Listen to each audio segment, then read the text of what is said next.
और अब खास खबर दिल्ली वालों के लिए। प्रदूषण के खिलाफ रेखा गुप्ता सरकार एक्शन में आ गई है। चुनाव में वादा किया था कि सत्ता में आए तो प्रदूषण मिटा देंगे और इस वादे को पूरा करने की दिशा में कई बड़े कदम उठाए हैं। क्या क्या एक्शन लिए इस रिपोर्ट में देखिए।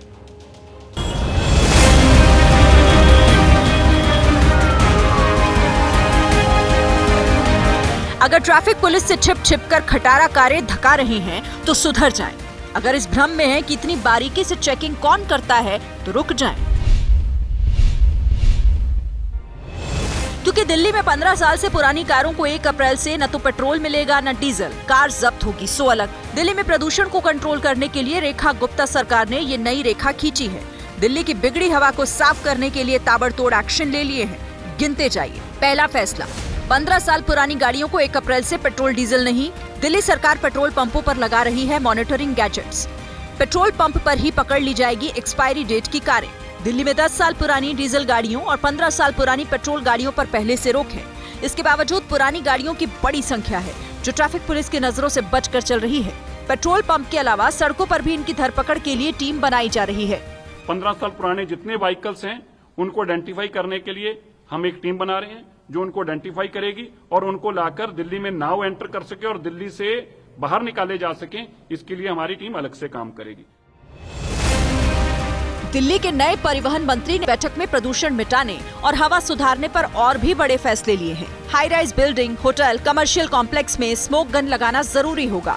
बड़े औद्योगिक संस्थानों को भी प्रदूषण घटाने के लिए नए गैजेट्स लगाने होंगे। कंस्ट्रक्शन साइट को आसपास का एरिया भी ग्रीन करने का जिम्मा लेना होगा। दिल्ली के हवाई अड्डों को भी कार्बन क्रेडिट कम करने के गैजेट्स लगाने होंगे। अगले 3 महीने भारी प्रदूषण की स्थिति में पूरी दिल्ली में क्लाउड सीडिंग होगी।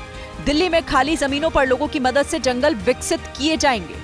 दिल्ली यूनिवर्सिटी स्टूडेंट्स को हम इसमें रोप इन कर रहे हैं। हर साल उनको प्लांटेशन ड्राइव में अपने साथ जोड़ा जाए। ऐसा इनिशिएटिव उठाया जाए जिसका उनको लाभ मिले, ताकि उनको कोई पार्टिसिपेशन सर्टिफिकेट मिले, उनको कोई बेनिफिट मिले नंबर्स के अंदर, ताकि वो एक एक प्लांट लगाएं भी और 3 साल तक उसको संभालें भी। दिल्ली में अभी सरकार बदली है। चुनाव में दिल्ली का प्रदूषण भी एक बड़ा मुद्दा था जिस पर आम आदमी पार्टी सरकार का जवाब देना मुश्किल पड़ रहा था। अब कर दिखाने की बारी बीजेपी सरकार की है कि दिल्ली की हवा में से कितनी धूल, कितनी धुंध, कितना धुआं हटा पाती है।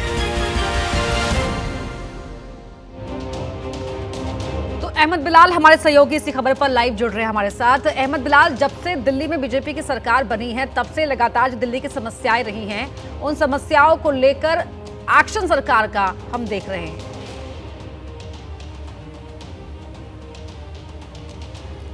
बिल्कुल, देखिए आपको बताना चाहूंगा कि कल ही पर्यावरण मंत्री मनजिंदर सिंह सिरसा ने दिल्ली सचिवालय में ये महत्वपूर्ण बैठक की थी दिल्ली में प्रदूषण की स्थिति को लेकर के, क्योंकि जैसा हमने पिछले कई सालों में देखने को मिला है कि जैसे ही ठंड की दस्तक होती है तो दिल्ली की आबो हवा जो है वो दम घोटू होती जाती है। इस वजह से कल पर्यावरण मंत्री ने दिल्ली के पर्यावरण विभाग, MCD और इसके अलावा परिवहन विभाग, डिविजनल कमिश्नर के वरिष्ठ अधिकारियों के साथ एक महत्वपूर्ण बैठक की है और बैठक में कई फैसले जो है वो लिए गए हैं, जिसमें से सबसे महत्वपूर्ण फैसला ये माना जा रहा है कि जो दिल्ली में 15 साल से ऊपर की जो पेट्रोल गाड़ियां हैं और जो 10 साल से ऊपर की डीजल गाड़ियां हैं, इनकी पहचान करने के लिए दिल्ली के 500 पेट्रोल पंप्स पर, फ्यूल पंप्स पर जो मॉनिटरिंग कैमरे हैं वो लगाए जाएंगे और इन कैमरों की मदद से ऐसे व्हीकल्स की पहचान की जाएगी जिनकी एक्सपायरी डेट जो है की सीमा जो है से वो पार जा चुके हैं व्हीकल।